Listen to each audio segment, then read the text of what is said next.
Hello, my name is Mark Weiss, hair and makeup artist here in New York City in the freelance. I work in commercial print, fashion, and entertainment celebrity. Today I'm going to cover over hairstyles and coloring for medium to long hair.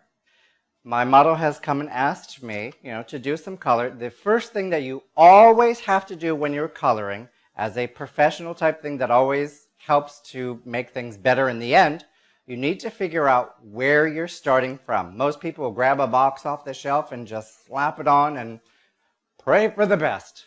But unfortunately, if you really want good results, doing it the professional way of having a finder to know where you're starting from. I've actually already found what color we're starting from, which is a level 5. What you want to do is a level finder, and as you see here, I have the different colors. And you just take the little pieces and just kind of like snuggle it in there and see which best kind of disappears into her hair. And the best one is going to be the number 4. These are the natural colors. I would like to do a little highlight just onto the top, into the mohawk section, along with coming down to the front hairline. That is where the sun hits. The sun does not hit in the back underneath. So the hair would not naturally lighten there. So to keep something nice and natural, we would do a little bit lighter up here. She has a level 4. I would probably go to a level 6 or a 7, depending on how comfortable she is with doing color. And that will give a nice lightness. And also, to give a little extra, I may add a 3 into the bottom quadrant of her head back here. Because what that is going to do is it's actually going to make her hair look a lot thicker and a lot fuller. Now, what I also would suggest is she likes the beach waves.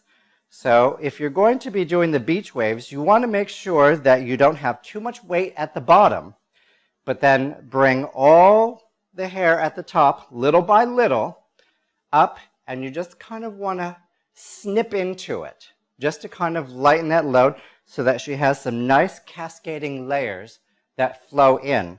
And because she has wonderful waves, it will flow in perfectly. After she shampoos and conditions, when she gets out of the shower, just put a little pomade or something that is not going to go hard and run it through the hair, comb and naturally dry. When you want waves and you have natural waves and curls in your hair, the best thing is to naturally dry your hair. If you add in the heat of a blow dryer or anything, it's really going to end up kind of drying it and frizzing it out a little bit, as everybody who has the curly wavy hair knows. My name is Mark Weiss. Thank you for watching. We'll see you again soon.